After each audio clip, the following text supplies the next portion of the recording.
Quinto, está chegando agora, viu? Porque veja, à medida que vai passando, vai piorando, tá?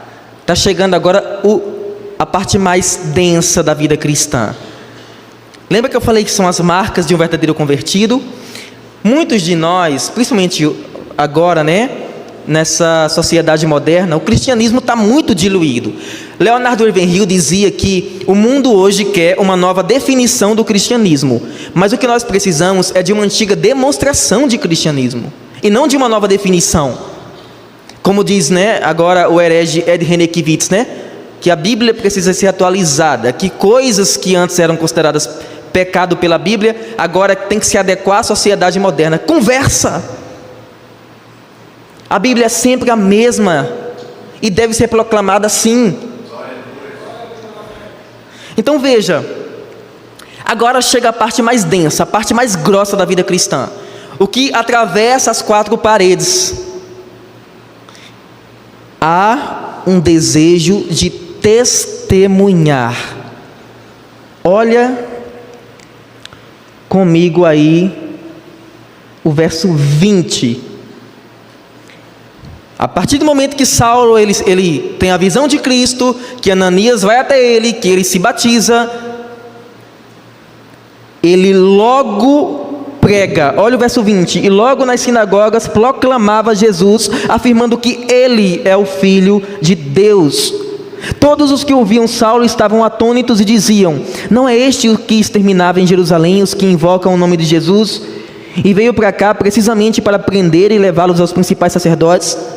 Há esse desejo de testemunhar. Lá em João capítulo 4 nós temos o exemplo da mulher samaritana, que a partir do momento que ela tem o contato com Jesus e que ela passa a ter aquela conversação com Jesus, eu fico imaginando a cena. Ela começa a travar uma conversa com Jesus e Jesus expõe a verdade para ela, e ela diz assim, né? Jesus está envolvendo ela na conversa e ela diz assim: eu sei que vai vir o Messias.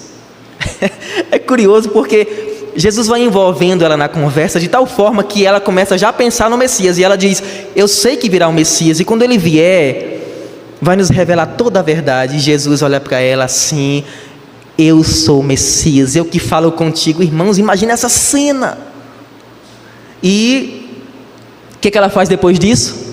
Ela sai e vai evangelizar para toda a cidade e falar: eu encontrei o Messias, ele falou tudo da minha vida.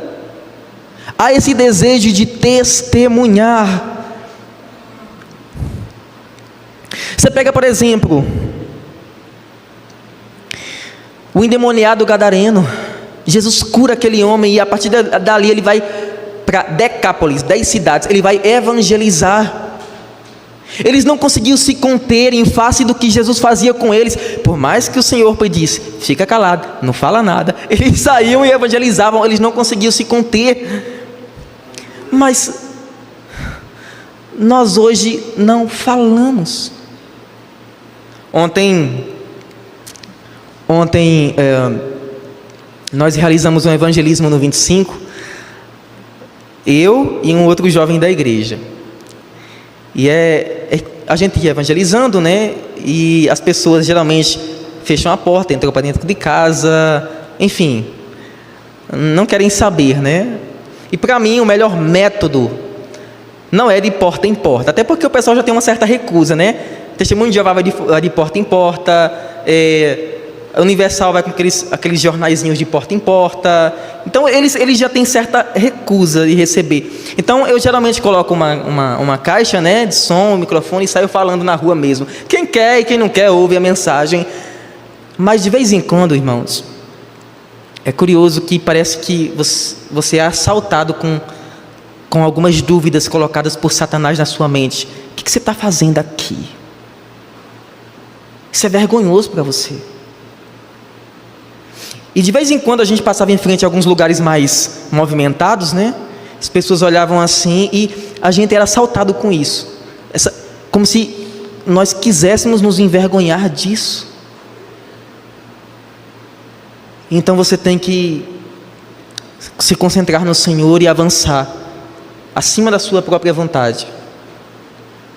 E continuar falando bem mais alto como aquele cego, né, à beira de Jericó, que apesar da multidão que dizia cala a boca, ele continuou clamando mais alto.